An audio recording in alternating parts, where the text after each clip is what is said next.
Please be advised, this episode may have content that some may find distressing. Listener discretion is advised, and it is not suitable for anyone under the age of 13. Welcome to episode 49 of It's Murder Up North. As I sit recording this, the show has now surpassed 100,000 downloads, which is an amazing feat, only made possible by my wonderful Northerners, who listen and support the show. No words can ever express how truly grateful I am to each and every one of you. I wish to give a special mention to Freya Will and the Jury Room podcast, who have both left 5-star reviews on iTunes. I really appreciate your kind words. Your reviews help the podcast to grow, so thank you. And welcome to Craig, who has become the show's latest Patreon member. I also want to say a special thank you to Craig for the lovely message you sent me, which made me shed tears of joy. My podcast of the week is from Caitlin and Graham at the True North podcast. They focus on giving voices to the victims of murder and disappearances in Canada. They are a married couple who have just started their podcasting journey, so please show your support and give them a listen. Here is a sneak peek. Hey true crime fans, we're the hosts of True North True Crime. With today's 24-hour news cycle, it's easy for a murder or a missing person case to fall quickly out of the headlines. Victims still need a voice long after the media has stopped reporting about them. True North True Crime raises awareness for victims by telling their stories. So listen and subscribe to True North True Crime wherever you listen to podcasts. And stay safe, everyone. Stay safe, you guys. Now, let's head to the episode.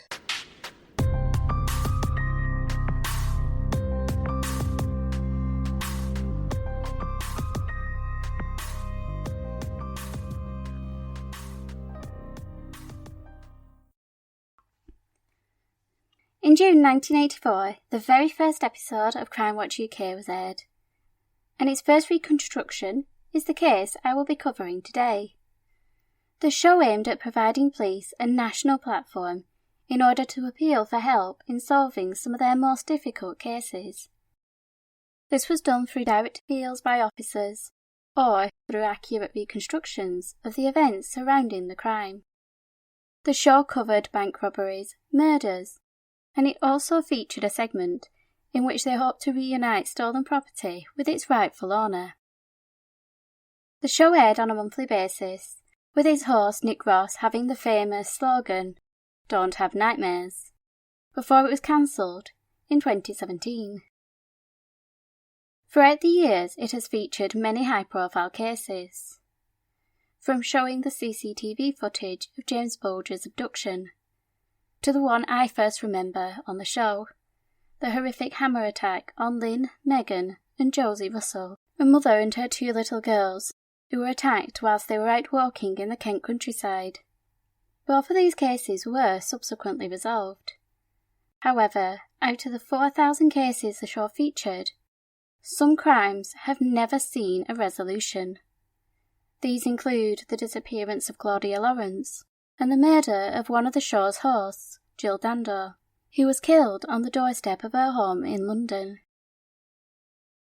However, Crimewatch has a legacy of helping to raise the profile of cases that probably wouldn't have gained national attention. And although the case I'm going to cover today featured in the first episode, it was not solved by its inclusion on the show. It did, however, make people aware of this particular crime. And 26 years after the murder of Collette Aram, her killer would be caught. At 5 p.m. on the 30th of October 1983, Jacqui walked through the front door of her home to be greeted by the smell of a freshly baked cake. Her 16-year-old daughter Collette was a talented baker. She made the most delicious treats, and that night's creation was no exception. Later that evening, Collette had plans to go and visit her boyfriend Russell. She had been dating the 17-year-old for about 8 months, and the pair had plans to watch a film and spend some time with friends. The main difference that night was that Russell, who would normally pick Collette up from her home, wasn't able to, due to his car being in the garage, but the teenage girl was happy to travel the short 10-minute walk to his house, something her mum, Jacqui, was never comfortable with. Even living in a small, quiet village, she was wary of her daughter being out alone at night, and despite her insistence that Collette should wait till her father got home, or that Jacqui would walk with her, the teenager refused. Instead, she asked her mum to inform Russell when he rang that she was on her way to his house and would be walking up Nicker Hill. This did give Jacqui some comfort, as that road was a well-lit and well-used thoroughfare, with houses on one side and open countryside on the other. Jacqui knew her daughter was a sensible girl who would have walked under the streetlights on the pavement close to the houses. At 10 to 8, having done one last check of her hair and makeup, the 5'2" teenager, with her dark brown hair forming a bob about her shoulders, wearing a pair of black trousers and a white blouse, gave her mum a cuddle and told her she loved her, before putting on her red jacket and heading out the front door. Collette plunged her hands deep into her jacket pockets as she stepped out into the cold, moonlit night, her breath crystallizing in the air as she headed off down the road. Jacqui watched her until she disappeared from view. Closing the door, she set about clearing up after tea, when the phone rang. On the other end was the familiar voice of Russell, whom Jacqui described as a likeable lad with a sweet and caring nature. He asked if Collette had set off, as he planned to cycle to meet her. Jacqui confirmed that Collette had left about 10 minutes earlier, and would be walking up Nicker Hill. The polite teenage boy thanked her, and he hung up the phone, and Jacqui returned to her housework. When shortly after the phone rang again, and once again it was Russell's voice on the other end, although this time he was out of breath, and his tone had a sense of urgency. He had just ridden his bike the length of Nicker Hill, from his house on Willowbrook to Colette's house and back, but he had not seen the teenage girl along the route. Naturally, his first question was, "Are you sure that she was walking that way?" To which Jacqui responded yes, and she knew that Collette wouldn't have deviated from it, especially not on a cold, dark October night, when she just wanted to get to her boyfriend's house as quickly as possible. And Nicker Hill was the fastest route. Concern began to sit in. Jacqui's initial thought was that Collette may have been in an accident and was lying injured somewhere, so her husband Tony and her son Mark assured her they would go out and look for Collette. But when they returned without any news, the concerned mother called the police. When she placed the call, the operator's initial response was, maybe Collette had stopped at a friend's house along the way, and they proceeded to make a generic comment along the lines of, "You know what teenagers are like." This only aggravated Jacqui, who curtly responded with, "I know what my teenager is like, and she wouldn't do that." Her disgruntled tone caused the officer to take a softer approach. He inquired if Collette had a set time she had to be home, and Jacqui advised that it was normally about 9:30. The officer responded that Jacqui needed to wait and see if her daughter returned home by this time, and if she was still concerned, to call back after 10:30. Before Jacqui could say another word, the line went dead. Her heart sank, and in the pit of her stomach she knew something was wrong. She fretted and told Tony that Collette could be lying in a ditch somewhere, and as she watched her husband and son head out once more to search for their daughter, the icy air sent a chill down her spine. Her little girl was out there, and in her gut, the mother instinctively knew something was terribly wrong.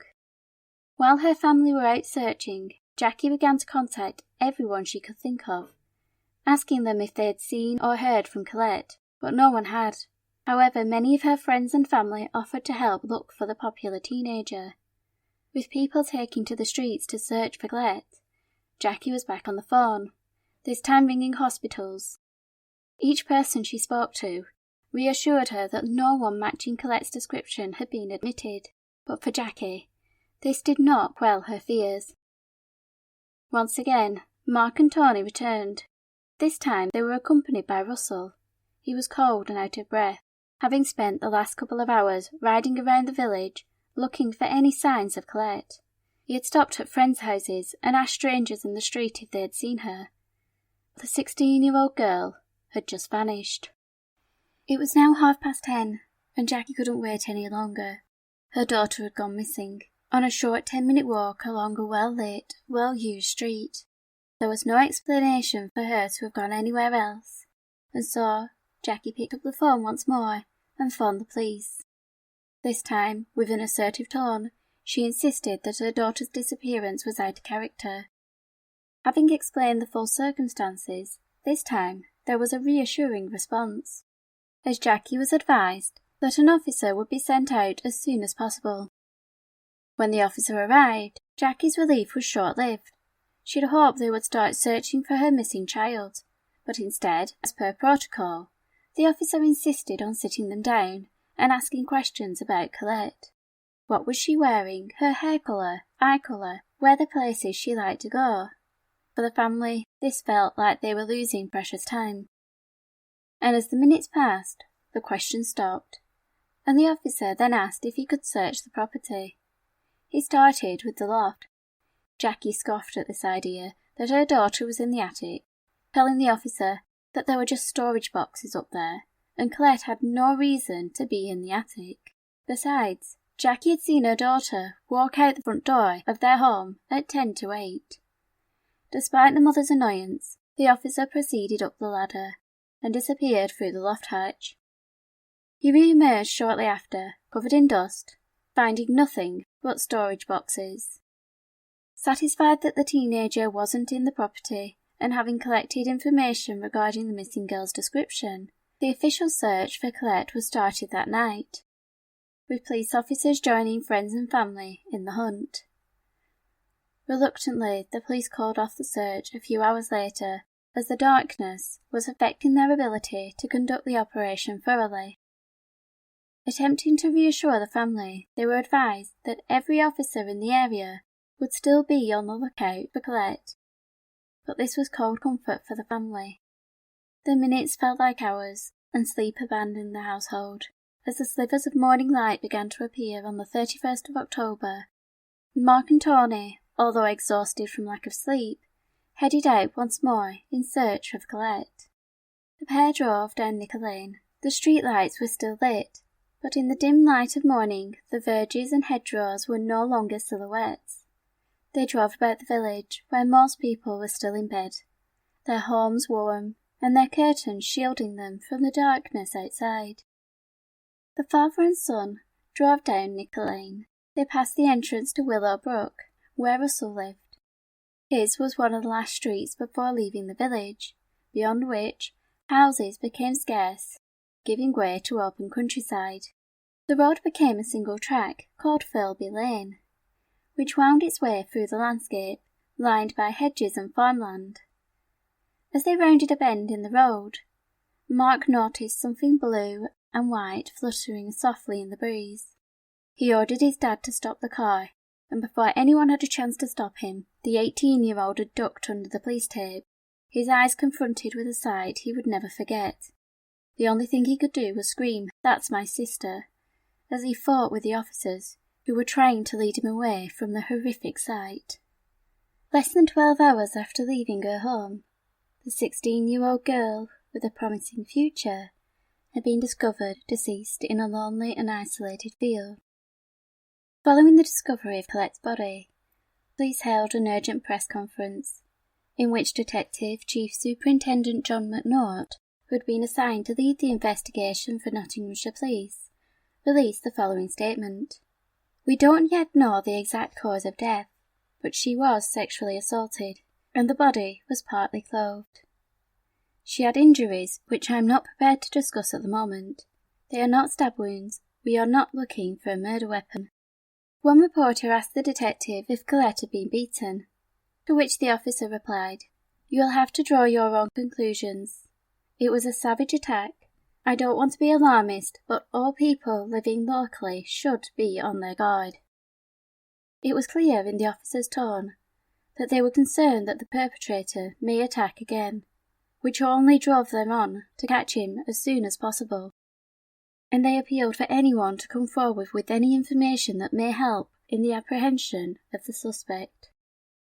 The investigation would prove to be one of the largest in Nottinghamshire Police's history, and in the process they collated over 2,000 statements, They called at every house in the village of Keyworth and meticulously combed the fields around the crime scene.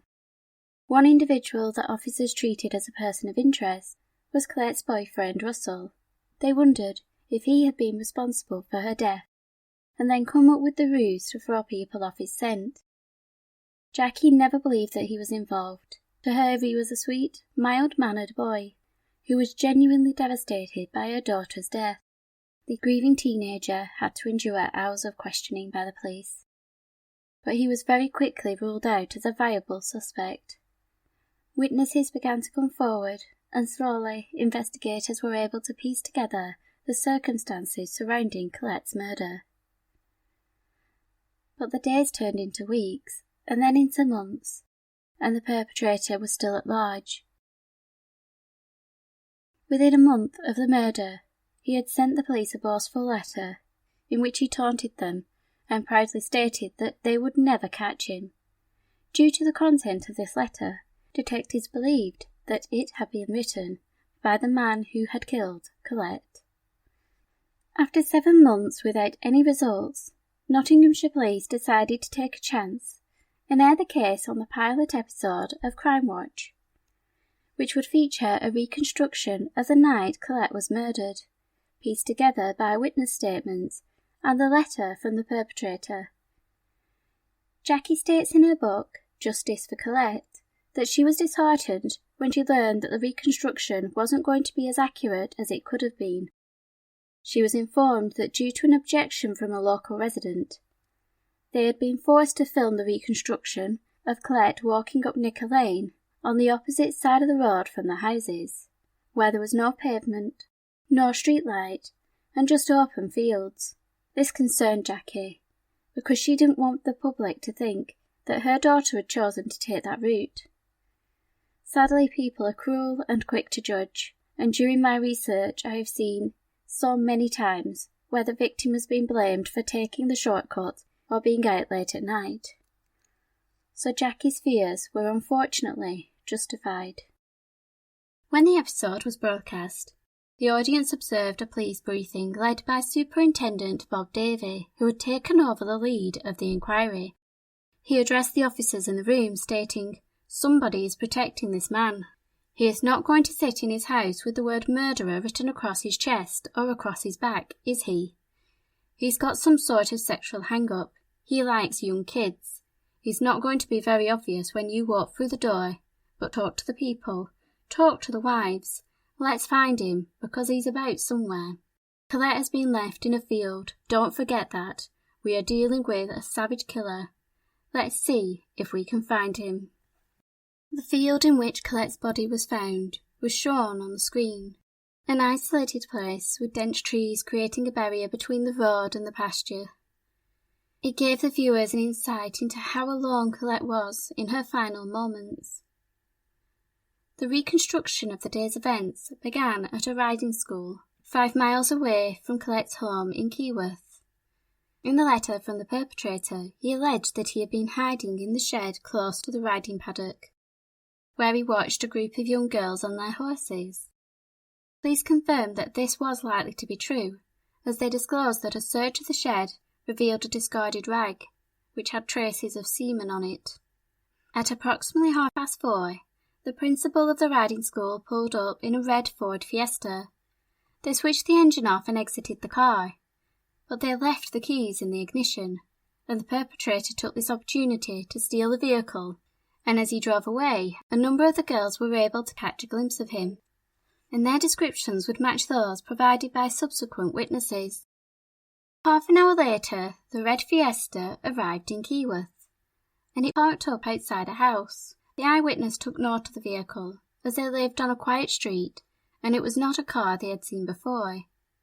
The driver returned to the car about an hour later, and the eyewitness was able to get a good look at the man. However, the police had not been able to confirm what the driver had been doing for that hour. They theorised that he may have parked up to visit a house nearby, or perhaps he lived nearby. Having returned to the car, the man was then seen demonstrating some disturbing behaviour. It was reported by multiple witnesses that the Fiesta had been seen driving slowly around the streets, approaching young girls and offering them a lift. Crimewatch dramatised one of these encounters, showing a young girl out walking her dog between 6:20 and 7:20. As she walked, the girl noticed a car approaching slowly behind her, and as it passed her, she was so unnerved that she crossed the road and headed in the opposite direction. Further along her route, the red car was parked on the opposite side of the road, and as she passed it, the car moved ahead of her and reversed into a driveway, blocking her path. The driver then called the girl over to the car and asked her for directions to Walsh Drive, that this road was only 50 yards away from where he had stopped, suggesting this was just a ruse to get the girl to talk to him. The man then proceeded to ask the girl if she wanted a lift. He was quite persuasive in his manner, insisting that his car was warm and dry, and he would happily take her anywhere she wanted to go. When the girl politely declined, he responded, "What are you scared of? I'm not going to bite you." Fortunately, the man gave up and drove away, leaving the young girl shaken by the incident. Having failed in his attempts at coercing anyone into the vehicle, the red Fiesta was next seen at 8 o'clock that evening by a man who was at the front of his property gardening. The witness, whose house was on the corner of Willowbrook and Fairway, observed the Ford pull up directly outside his home, and this witness recalled that he left the car there. He walked around the corner and he came back and made some comment about somebody not being in, as if to suggest he had been to visit someone's house. The police, however, pointed out during the reconstruction that there were no properties in the vicinity of where the man had gone. He had turned right onto Willowbrook, along which there were allotments on the right-hand side, and a church and a primary school on the left. It was when the man returned to the vehicle that the homeowner became more unnerved. He noted that the man driving the red Ford Fiesta appeared to be carrying a knife, which naturally made the witness suspicious, to such an extent that he noted down the registration number as the car reversed out of the street and headed up Willowbrook towards Nicker Hill. At this time, Collette was making her way along Nicker Hill towards Willowbrook, which was the street her boyfriend Russell lived on.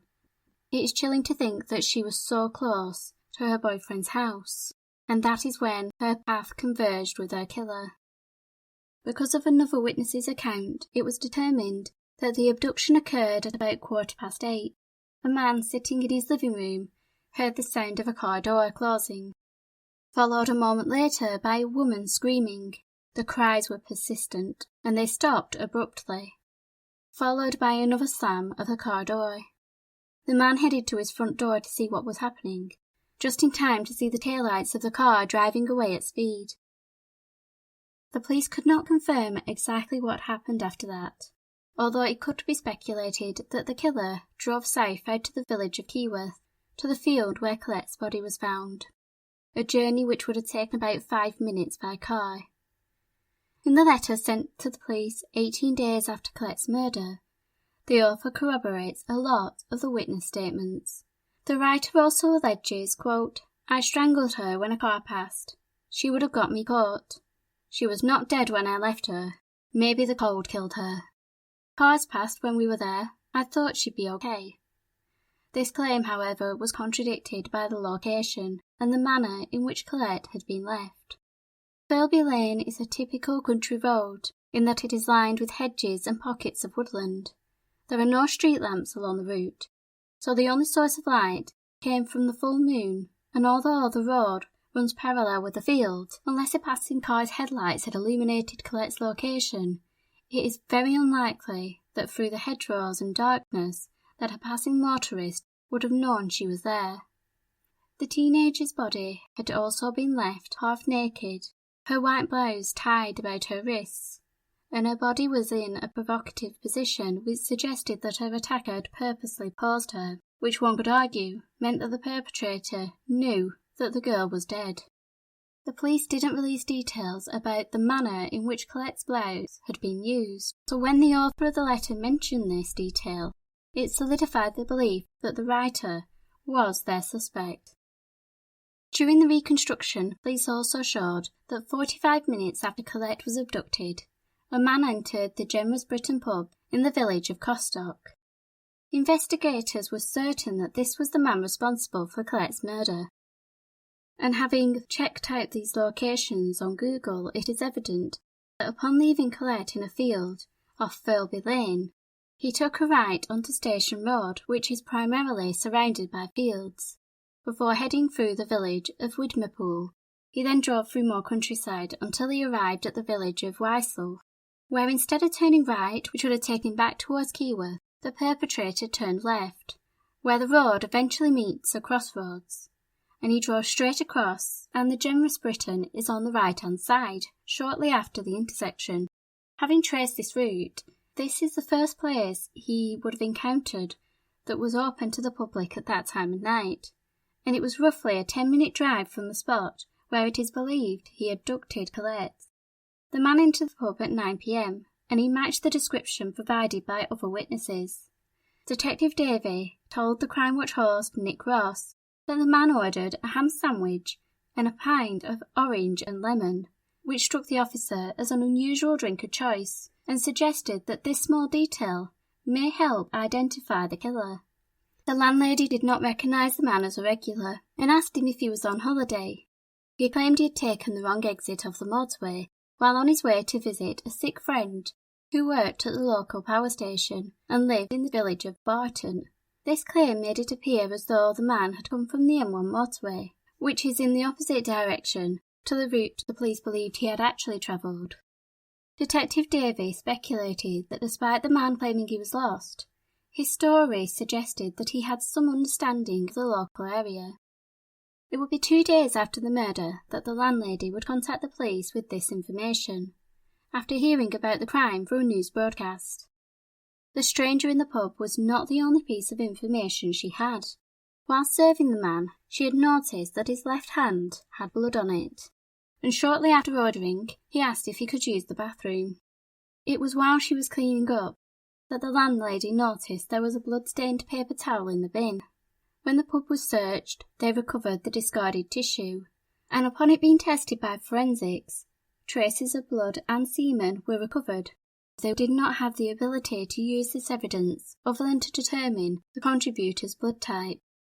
Detective Superintendent Davey appeared in the studio following the reconstruction, and he was asked by the host how important the letter was to the case, to which he advised that although they had to keep an open mind, there were details within the letter which suggested that it was genuine and was likely written by the perpetrator.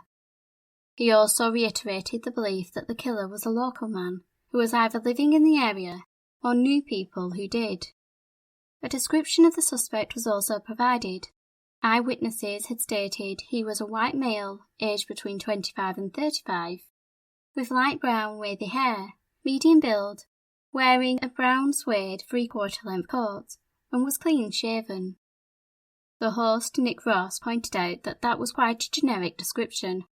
However, D.S. Davey alluded that this was just one piece of the puzzle, suggesting that if a viewer knew someone matching that description were being acting differently or cannot account for their whereabouts on the night of the murder, that they should report their suspicions to the police. Like in any investigation of this nature, it is important to note that the smallest detail or the slightest suspicion can lead to the offender being apprehended. Given how the man had been cruising around the village in the hours prior to Colette's murder, police suspected that this man was likely to have been approaching other girls in the area on other occasions, and they appealed for anyone to come forward if they had had similar experiences to that shown in the reconstruction. Davey also referenced a woman who had contacted the local newspaper and the police station. She was clearly distressed and claimed to know who the perpetrator was. However, the woman became extremely upset and hung up on both occasions before naming a suspect. During the broadcast, Davey appealed for the woman to get in touch, and despite reassuring her that any information would be handled in strict confidence, it did not generate any relevant information. After the episode aired, it generated hundreds of calls, but nothing that moved the investigation along, and the case began to stall, despite the best efforts of the police. For Colette's family, the loss of their little girl was unbearable, made harder by the callous phone calls and local gossip. In the book Justice for Collette, Jacqui explains how uncomfortable she became living in the area, with that constant feeling that she was walking the same streets as him, going in the same shops, and she may unknowingly have sat next to him on the bus. She felt like she was being watched, and walking in the village she became acutely aware of the looks of pity or people averting their eyes. Amidst the anguish of not knowing the identity of the killer, the family were drifting apart. Once a close and loving home, each member now dealt with their grief in isolation, unable to come to terms with their loss. Apart from the unanswered questions, one thing that held the family in this perpetual sorrow was the fact that Collette had not been laid to rest. Her body had been kept as evidence, and it would be about a year before her loved ones could say their goodbyes. But they would be denied their right to cremation, as the remains may be needed in the future. It sounds so cold and heartless, but sadly murder investigations have to work on facts and physical evidence, leaving no room for emotion or compassion.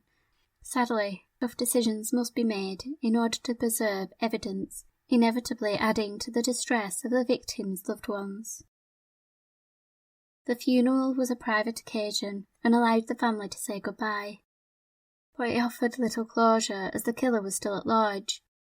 As her coffin was lowered into the ground, and the earth began to be placed upon it, there was that rush of realization that many who lose loved ones have, that stark moment when you are confronted with the fact that they are gone.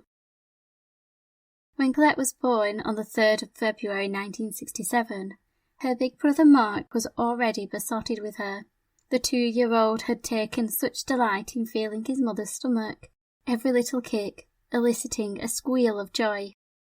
On the day she was born, Jacqui had been out shopping, but she was overcome with a strange feeling, and bid goodbye to her friend, heading back home, which involved her pushing a toddler in his pram up a steep incline while heavily pregnant. Out of breath and exhausted, Jacqui was glad to be home, but that evening the labour pains began, and she was astonished to learn that the strange feelings she had experienced while out shopping were the early stages of labour. Jacqui describes her baby girl, saying Collette was, quote, 7 pounds 15 ounces, her skin was olive and she had a shock of black hair. She was just like a baby doll, perfect in every way. When his little sister came home from the hospital for the first time, Mark was ecstatic. Jacqui recalled him dancing around the room with delight. She also recalled the poignant words which would haunt her son in later life, as he made a promise he could not keep. As he danced about the room, he exclaimed, quote, I love her so much, Mummy. I love her and I will always look after her. Prior to her death, the family were a close-knit unit, and the home was filled with happiness. The gleeful sounds of Mark and Collette playing were sometimes taken over by the typical sibling squabbles. When they were younger, the pair convinced their parents to let them take up horse riding, a hobby which they excelled in. But when it came time for them to start competing, the enjoyment faded for Mark, and Collette refused to continue without him, and so the pair hung up their riding boots. As she got older, the dark-haired girl with almond eyes took up new hobbies, including dancing, which she excelled at, attending competitions and winning numerous awards, which took pride of place in the family home. Collette had also started to consider her future career goals. Her caring and easy manner was perfectly suited to her career of choice. She wanted to become a nurse, and at 15 years old, she was given the opportunity to do work experience at Saxondale Hospital. A placement Jacqui was both excited and nervous about, as it meant that her daughter would gain an understanding of being a nurse. But at the time, the hospital also had a psychiatric unit, and she feared for Collette's safety, a fear which was also explored by police following Collette's murder, when they looked into the possibility that the killer may have been a former patient. Despite the fact she loved her experience working in the hospital, Collette's ambitions were plagued by her lack of patience. She was devastated to discover that she would have to wait 3 years to even start training to be a nurse, and she didn't want to wait. So she decided that she wanted to pursue a career in hairdressing. Her mum tells anecdotes about the numerous hairstyles her daughter sported, including an incident with a yellow fringe. The ambitious teenager began working at a local hair salon, and she loved it. But once again, she would have her dreams pulled away from her. When the salon owner announced that they planned to sell the business, Collette was devastated, but her auntie and uncle came to her aid. They offered to buy the salon, which would allow the teenager to continue her apprenticeship and one day run the salon as her own business. By the time of her 16th birthday, Collette had her career laid out before her.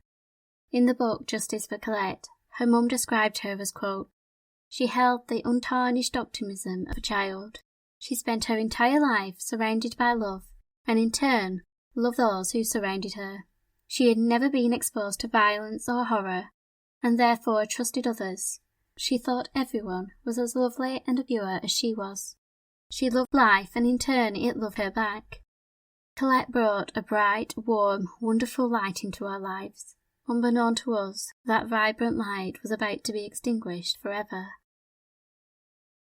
With Collette now laid to rest, the family had to wait and hope that one day her killer would be brought to justice. The weight of their grief took its toll on the family. It caused the breakdown of Tony and Jacqui's marriage, the manner in which each handled their daughter's death driving a wedge between them. All Jacqui wanted to do was talk about her little girl, keep her memory alive, and she was vocal in her pursuit for justice for Collette, whereas Tony withdrew into his own thoughts, finding it too painful to speak about his child, and could not bear to see her image.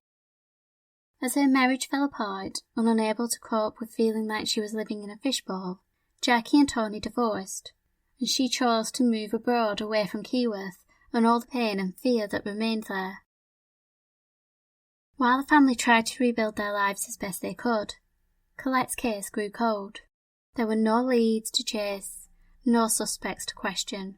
The evidence stored away in a forensic archive, a small piece of toilet tissue, so insignificant at the time it was discarded, it became the key to identifying the perpetrator. In 2007, this fragile piece of white paper, with dried bloodstains and invisible semen deposits, was sent to be forensically tested using the same DNA profiling technique that enabled police to finally capture the South Yorkshire rapist who had been attacking women in the Rotherham area in the early 1980s. This rapist was finally caught due to a familial DNA match, after his sister had been arrested for drink driving, for which police took a sample of her DNA, a standard practice after the year 2000, and it would ultimately lead to her brother James Lloyd, who would later be arrested for the Rotherham rapes. Collette's killer was also caught in a similar manner. When the sample was run through the National DNA Database in 2004, it came back without a match. But in 2007, with all the evidence being re-examined, Nottinghamshire Police sought the assistance of LGC Forensics, a laboratory which was working on a pioneering familial searching technique. In the most basic terms, this was a way of taking one DNA sample and searching for similar profiles. These are then narrowed down by using the Y chromosome, which are passed down from father to son, which will eliminate thousands of potential profiles. In total, around 600 profiles were compared, and this led them to one family. The family had been identified due to one member's DNA being entered into the national database. According to an interview conducted by the Daily Mail newspaper, a friend of this family is reported as saying, quote, "John Paul crashed into a parked car in June 2008 on his way to a 21st birthday party. Because of this incident, it was determined through the DNA testing that Collette's killer was one of 3 people related to John Paul, either his uncles or his father." Detective Superintendent Kevin Flint had been a junior officer on the original murder inquiry, but since 2004 he had been the lead in a new investigation into the case. During an interview with the BBC, DS Flint spoke about the breakthrough moment in the case, stating, quote, "It was on the 26th of March 2009. It was the call we had been waiting for. We had had many highs and lows during the last 5 years. So to get that call, to say that they had a partial familial link, was the boost we had been waiting for many, many years." And finally, in the April of 2009, equipped with the suspect's name and address, D.S. Flint recalled the moment he set eyes on the man who had taken Collette's life.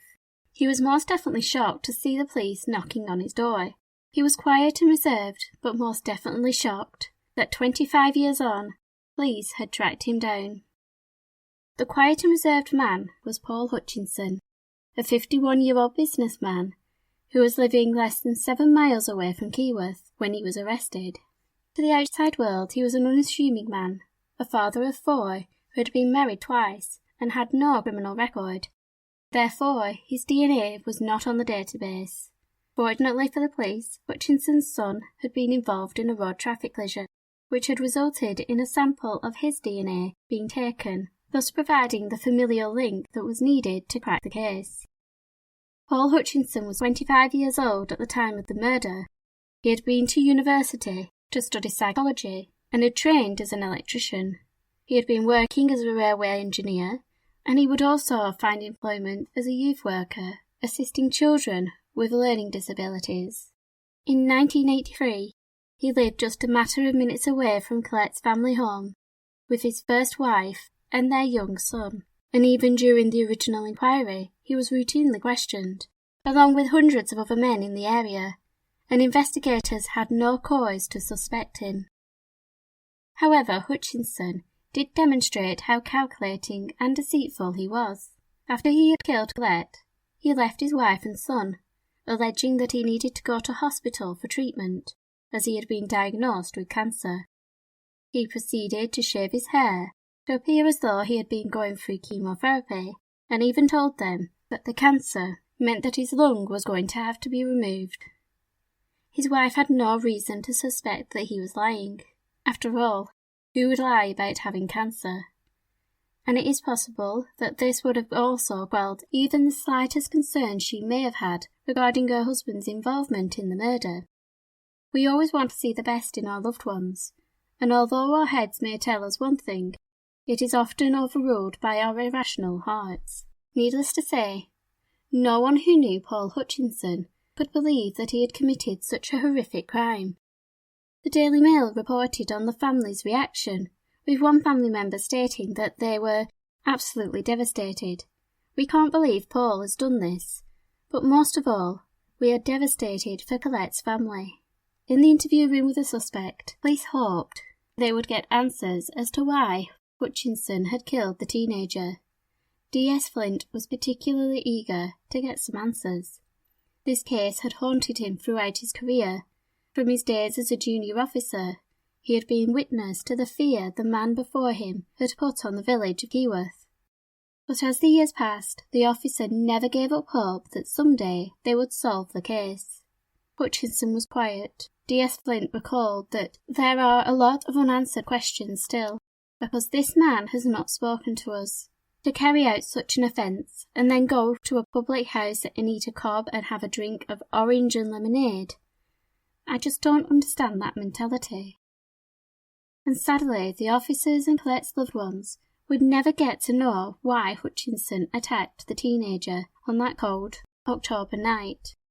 Even during the police interviews, he denied involvement. At one point he tried to implicate his own brother in the murder, but Hutchinson was advised that the DNA found on the paper towel discarded at the pub, and evidence at the crime scene, and semen on the dirty rag recovered at the horse riding school, all belonged to the same man, and that man was Paul Hutchinson. A pre-trial hearing was called, and although Hutchinson had initially clung to his innocence, it was revealed that while on remand, he had allegedly confessed to the murder. Prosecutor Greg Dixon advised the court, quote, "The abduction and murder was premeditated and sexually motivated. Colette was abducted by force, and her screams were heard by local residents." The defendant then strangled Colette with his bare hands and abandoned her naked body in a field. Her body was arranged in an overtly sexual pose, and he was later to write a letter to the police in which he taunted them that he had never been detected. The defence did not present an argument. Instead, Paul Hutchinson changed his plea to guilty and avoided the case going to trial. Following his admission of guilt, the judge, Mr. Justice Sweeney, advised Hutchinson, quote, "I am sure that you already understand that there's only one sentence that can be passed, namely a sentence of life imprisonment. The minimum term you must serve before you can be considered for parole may be that you must serve a whole life sentence." A month after entering a guilty plea, Hutchinson was sentenced by Mr. Justice Vokes, who remarked that the murder was a, quote, "truly horrendous attack. The terror and degradation that this poor girl must have suffered at the hands of a stranger in her last few moments are unimaginable.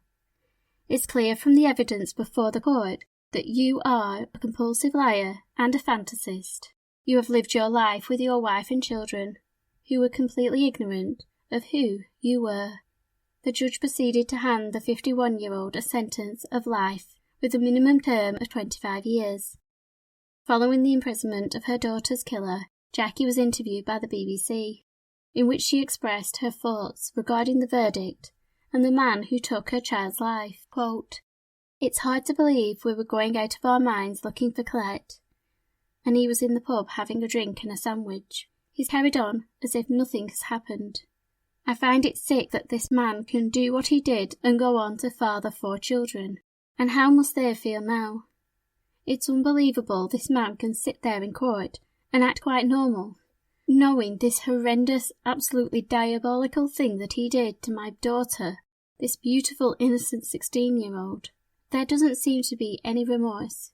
He destroyed my marriage, he destroyed my family, it killed my father, and he's now gone on to destroy another family. I don't feel a life sentence is enough. He's had 27 years of his life. I would like to have him in a room somewhere. I would like to inflict some of the things on him that he inflicted on my daughter. He inflicted horrendous, horrific injuries. It just doesn't bear thinking about. All the family can cling to now are their memories of Collette. They are haunted by the thoughts of what could have been." Jacqui expressed her thoughts, quote, "Collette was beautiful inside and out. She was very popular, and just a very lovely, lovely girl. By now she'd probably be married and have a family of her own, even though it was 26 years ago. You think about things she used to do. I see girls she went to school with, and I wonder what she would be doing now." On October the 10th, 2010, just months after he was imprisoned, Hutchinson was asleep in his prison cell, and despite guards attempting to rouse him, they failed. He passed away without regaining consciousness, and a subsequent post-mortem revealed that he had a high level of antidepressant medication in his blood. Over the months since his incarceration, he had been placed on suicide watch as he sank into a deep state of depression. The inquest into his death heard that Hutchinson had become increasingly depressed. His daughter, Hannah Hussein, told the inquest he became more and more depressed after his wife decided to divorce him. In this final action, he took with him the answers to questions that still remained regarding what happened to Collette that night and why he had killed her. Her mother, Jacqui Kirby, said, "We are never ever going to get closure because we never got answers, and we never will. He never showed any more remorse, and he took the coward's way out." Thank you for joining me for episode 49 of It's Murder Up North. Episode 50 will be available next week. So in the meantime, keep an eye on those shadows.